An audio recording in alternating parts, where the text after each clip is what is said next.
Imagine doing everything right your entire life. You eat healthy, you exercise regularly, you trust your doctor, you take your medications as prescribed, and then one day you discover that everything you were doing was built on flawed information, and that it may have been making you sicker rather than keeping you well. This is exactly what happened to Dr. Robert Lufkin, a professor of medicine at the prestigious UCLA and USC schools of medicine, a man who spent decades teaching medicine to the next generation of doctors, only to discover that he himself was suffering from 4 chronic diseases, despite following every official medical recommendation to the letter. This book is not an attack on doctors or on medicine as a whole.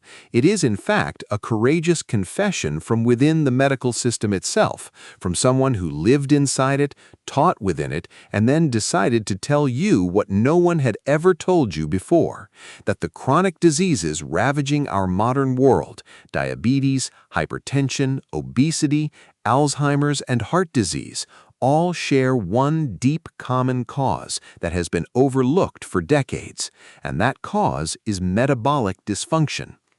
Dr. Lufkin does not stop at exposing the lies. He places in your hands a concrete, evidence-based plan that relies on lifestyle changes in nutrition, sleep, physical activity, and stress management, rather than an excessive dependence on medications that too often treat symptoms while ignoring the real underlying cause.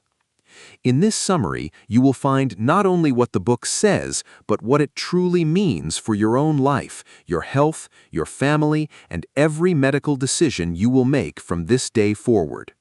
If you believe that knowledge is the most powerful investment you can make in yourself, then WiserReads is your home. Subscribe now, turn on the bell, and let us be part of your journey toward a longer, healthier, and more conscious life. I did everything right and almost died anyway. Dr. Robert Lufkin opens his story with a moment of profound personal shock. A man at the very peak of his professional career, a physician and university professor specializing in radiology, the author of more than 200 peer-reviewed scientific papers, finds himself one day sitting in front of his medical test results, only to discover that his body is silently falling apart from the inside. High blood pressure, lipid abnormalities, pre-diabetes, and other chronic conditions. All of this despite never having neglected his health for a single day of his life. Lufkin grew up in a health-conscious household. His mother was a dietitian, which gave him from an early age a solid understanding of what to eat and what to avoid. He had followed the low-fat diet recommended by the medical establishment for decades, avoided saturated fats, exercised regularly, and visited his doctors without fail. In a word, he was the perfect model of a disciplined and responsible patient. Yet reality proved exactly the opposite. The more he followed these recommendations, the more his health deteriorated. It was then that deep and unsettling questions began to form within him. Is what we learned in medical school actually correct? Were the nutritional guidelines we trusted for decades truly serving our health or quietly harming it? A conversation with his friend, science journalist Gary Taubes, opened his eyes to research that had long been pushed to the margins, research showing that natural fats were never the real enemy, and that the true driver behind the epidemic of chronic disease was refined carbohydrates and added sugars flooding our modern diet, creating what Lufkin calls metabolic dysfunction at the cellular level. The most striking takeaway from this chapter is that chronic disease is not an inevitable fate written in your genes, but in large part the result of decades of wrong nutritional guidance, driven more by food and pharmaceutical industry interests than by honest science. The metabolism lie. Metabolism is just the body's way of digesting food. When most people hear the word metabolism, a simple idea comes to mind. The body burns what you eat and eliminates the rest. This oversimplified definition is precisely what has caused us to misunderstand metabolism for decades, and it is from this misunderstanding that the great lie was born. Metabolism, in reality, is not merely digestion, it is a biological system of extraordinary complexity that controls absolutely everything inside your body, from the way your cells grow to the speed at which you age, from your daily energy levels to your susceptibility to cancer, Alzheimer's, or heart disease. In other words, metabolism is not a single function performed by your digestive system. It is the hidden engine that runs your entire life at the cellular level. Lufkin explains in this chapter how modern medicine made a fundamental error by isolating each disease in its own separate box, as though diabetes, heart disease, cancer, and Alzheimer's were unrelated strangers who happen to share the same body.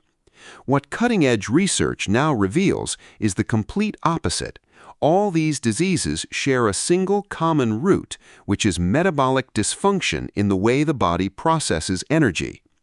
One of the most important concepts introduced in this chapter is the TOR pathway, a protein inside the cell that acts as a master switch between two opposing modes, growth and building when food is abundant, and cellular cleaning and repair when the body is in a state of fasting. The problem is that our modern diet, overloaded with sugars and refined carbohydrates, keeps this switch permanently locked in growth mode, disrupting the cellular cleaning process known as autophagy, through which the body eliminates damaged cells before they become seeds of disease. The core message of this chapter is that understanding your metabolism is not an intellectual luxury, but an essential key to understanding how you get sick and how you heal. Because whoever ignores this hidden engine will spend their entire life treating symptoms without ever touching the real cause. The obesity lie. To lose weight, just exercise more and eat less. This formula we have heard thousands of times from doctors, personal trainers, and nutritionists. Eat less and move more seems logical at first glance, like a simple mathematical equation, calories in versus calories out, and the difference between the two defines your weight.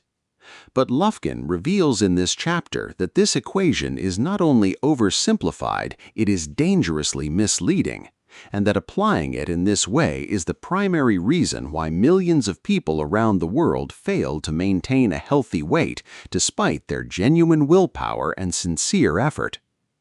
The fundamental problem with this theory is that it treats the body like an inert heat engine, where fuel goes in and energy comes out at a fixed rate. But the human body is absolutely nothing like that. It is a remarkably intelligent biological hormonal system that responds to the quality of what you eat before it responds to the quantity. And the hormone that controls this response above all others is insulin. When you consume carbohydrates and sugars, insulin rises in your blood. Its mission is to deliver glucose to the cells, but at the same time it sends an explicit signal to the body to stop burning stored fat. This means that elevated insulin literally locks fat inside your fat cells, making it impossible to escape no matter how many hours you spend exhausting yourself at the gym.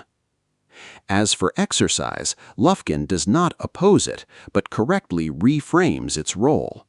Physical activity is genuinely beneficial for cardiovascular health, mental well-being, and muscle efficiency, but it is not the primary tool for weight loss. Research actually shows that intense exercise often increases appetite and raises insulin levels in ways that compensate for a significant portion of the calories burned. The real solution Lufkin proposes does not pass through calorie restriction, but through changing the quality of food in a way that lowers insulin and restores the body's natural ability to access its stored fat and use it as fuel. Obesity is not a crime you commit against yourself. It is a message your body sends telling you it is receiving the wrong type of fuel. The diabetes lie. Sugar is harmless, other than causing weight gain and tooth decay.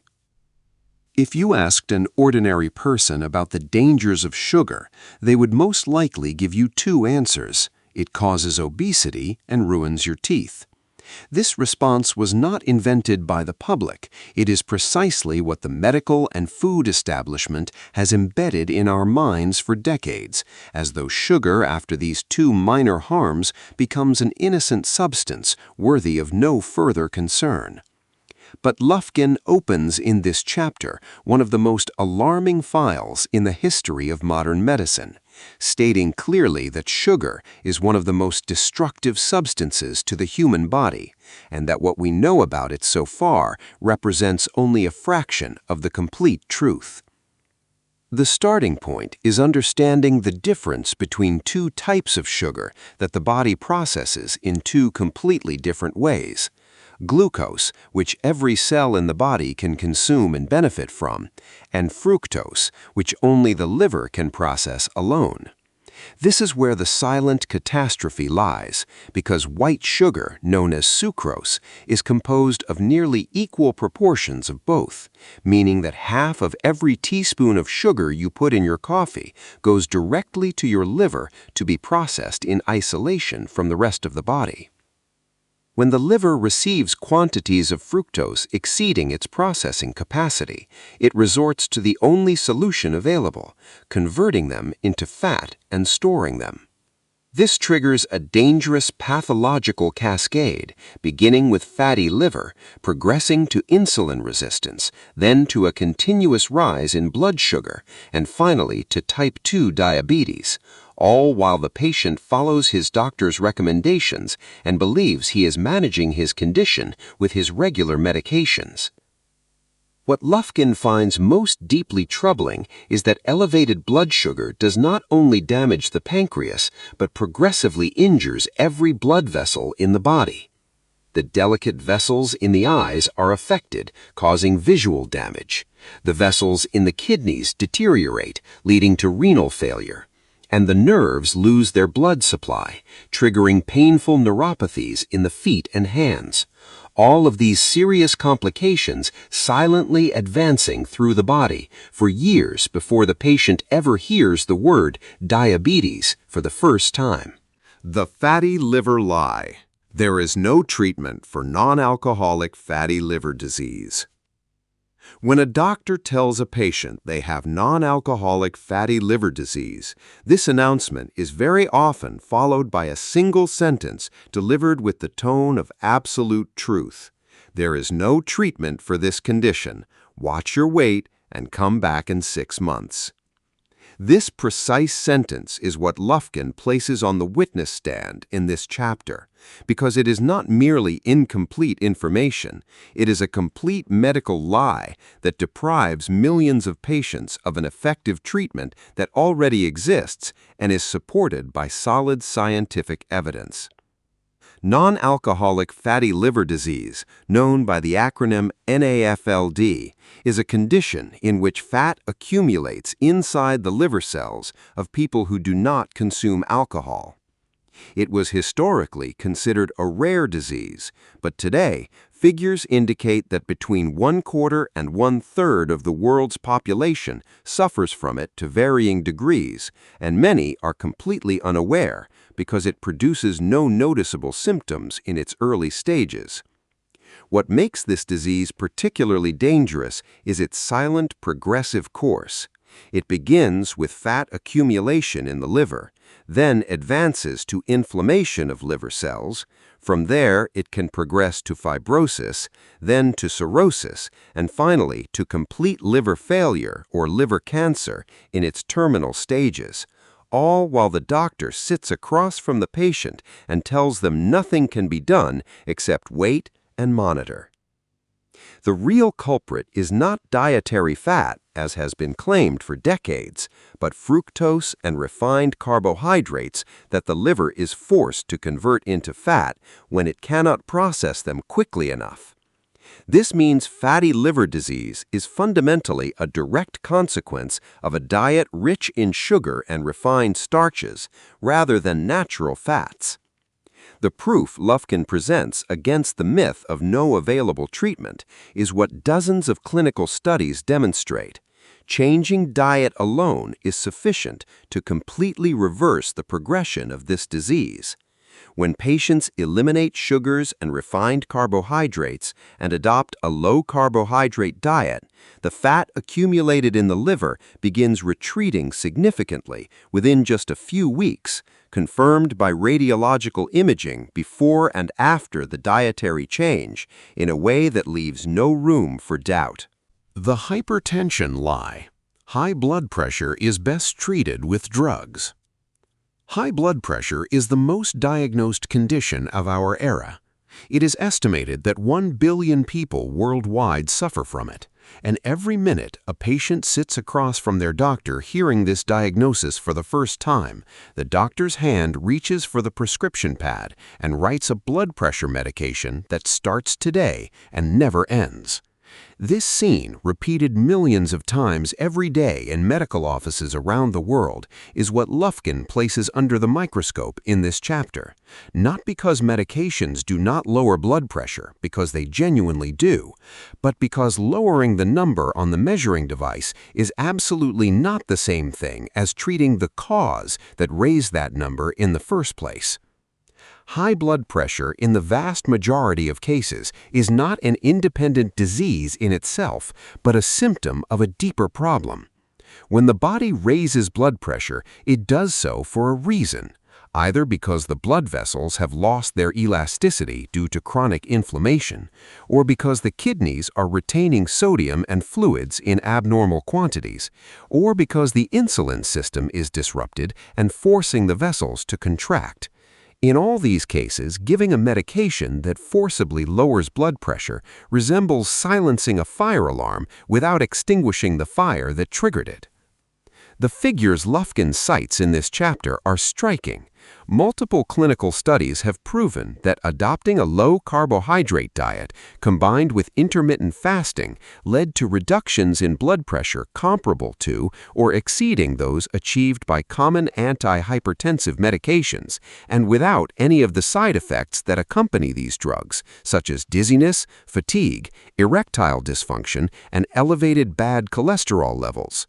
Lufkin goes even further by raising a particularly disturbing question about how the threshold between normal and high blood pressure has been lowered multiple times over the decades, instantly multiplying the number of patients requiring medication overnight. The conclusion is clear. The real treatment for high blood pressure begins in the kitchen long before it begins at the pharmacy. The cardiovascular disease lie. Statins are a good choice for preventing heart disease. There is no medication in the history of modern medicine that has enjoyed a promotional campaign comparable to that of statins, those cholesterol-lowering drugs that have become among the best-selling medications on Earth and are prescribed to millions of people every day as a protective shield against heart attacks. But Lufkin opens in this chapter a thorny and deeply uncomfortable file, stating out loud what many independent researchers quietly whisper in the corridors of science. Statins were built on an incomplete cholesterol story, and the price of that unfinished story is paid by patients with their health and their money. The story began in the middle of the last century when researcher Ancel Keys established in his famous study a link between saturated fats, elevated cholesterol, and heart disease. But what is not said loudly enough is that this study carefully selected its data and ignored countries whose results did not align with the theory it sought to prove. Cholesterol itself is not an evil substance, but a vital one that the body's cells produce because they need it to build their membranes, produce their hormones, and power their brains. What Lufkin reveals is that not all LDL cholesterol particles are equal in their level of danger. Large particles pass through blood vessels without accumulating in their walls easily, while small, dense particles are the ones that penetrate vessel walls and trigger the formation of plaques responsible for heart attacks. The shocking paradox is that a diet rich in sugar and refined carbohydrates is precisely what elevates these dangerous small particles, while natural fats raise the larger, less dangerous particles.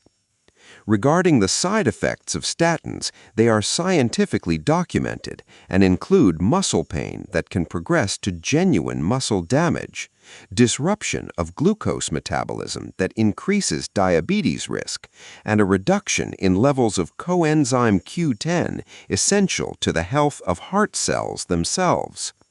The conclusion Lufkin draws is that real heart health is built by reducing chronic inflammation and improving metabolism, not by swallowing a pill each morning that masks the problem without ever resolving it. The cancer lie. Most cancer is caused by accumulated DNA damage. Cancer is the word that freezes the blood in your veins and the diagnosis that divides life into before and after. For decades, modern medicine has presented us with one single, well-established narrative about the cause of this terrifying disease. Cancer arises when mutations inside the DNA inside the cell accumulate until it loses control of its growth and begins multiplying in a chaotic and destructive manner. It is on this narrative that the pharmaceutical industry has built hundreds of billions of dollars developing targeted therapies aimed at specific mutations. And the result? After all this colossal investment? Repeated and devastating failures that have not stopped the disease nor meaningfully slowed its progression in the vast majority of patients. This accumulated failure is Lufkin's starting point in this chapter. He raises a logical and simultaneously disturbing question. If DNA mutations are the root cause, why does eliminating them not stop the disease? The answer comes from an unexpected place, from the work of biologist Thomas Seyfried and other researchers who revived an old theory formulated by Otto Warburg in the 1920s, a theory for which he received the Nobel Prize before being filed away in the drawers of oblivion.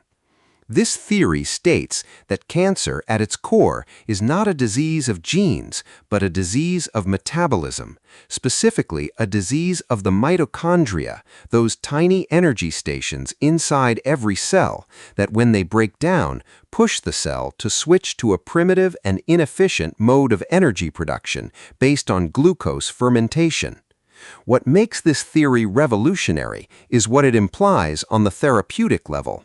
If cancer cells depend almost entirely on glucose as their fuel, while healthy cells can run on ketones derived from fat, then starving the body of glucose through a ketogenic diet and fasting represents a logical strategy for weakening cancer cells without harming healthy ones.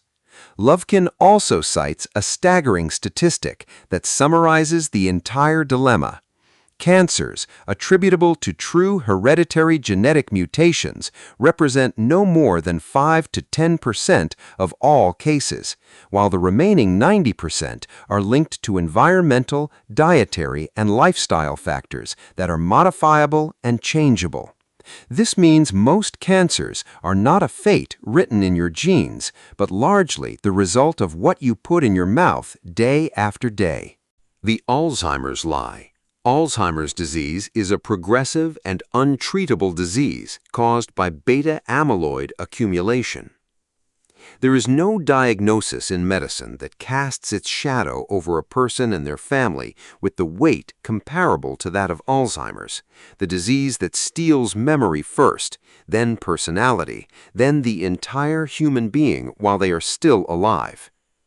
For decades, the official medical narrative stated that this disease was caused by the accumulation of a protein called beta-amyloid in the brain cells, forming plaques that kill neurons and disrupt the connections between them. Hundreds of billions of research dollars were spent attempting to develop medications that dissolve these plaques or prevent their formation. And the result, after all this staggering investment? A repeated and crushing failure that has not stopped the disease nor slowed its progression convincingly in the vast majority of patients. This accumulated failure is Lufkin's starting point in this chapter. He poses a simple yet profoundly unsettling question.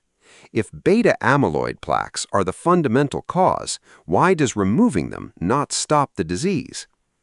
The answer he presents, supported by growing research, is that these plaques may be symptoms rather than a cause, and that the true root of Alzheimer's lies in metabolic dysfunction inside the brain cells themselves.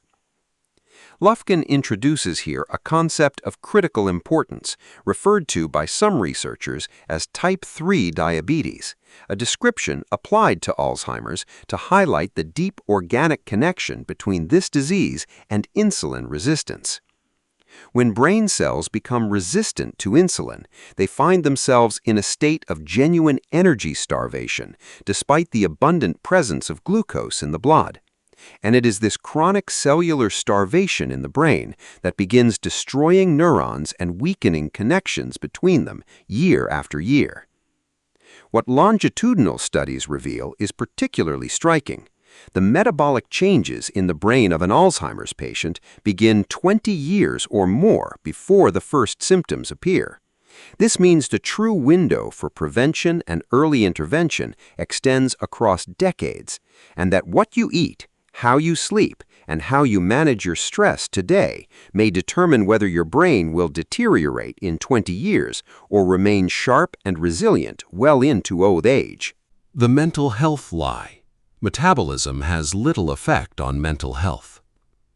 When a person visits their doctor complaining of chronic depression, persistent anxiety, or a mental fog that clouds their thinking, the usual path begins and ends at the same station: a psychiatric diagnosis, a medication prescription, and a follow-up appointment in a few weeks, as though the brain were an entity suspended in empty space, completely detached from the rest of the body, unaffected by what its owner eats, how it sleeps, or what is happening in its gut, liver, and cells.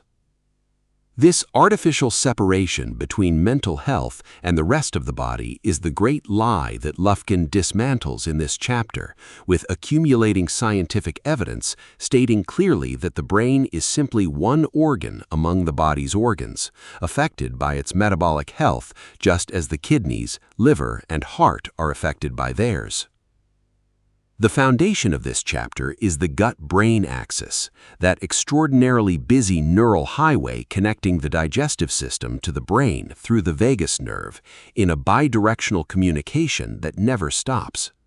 What is truly astonishing is that approximately 90% of serotonin, popularly known as the happiness hormone, is not produced in the brain but in the gut.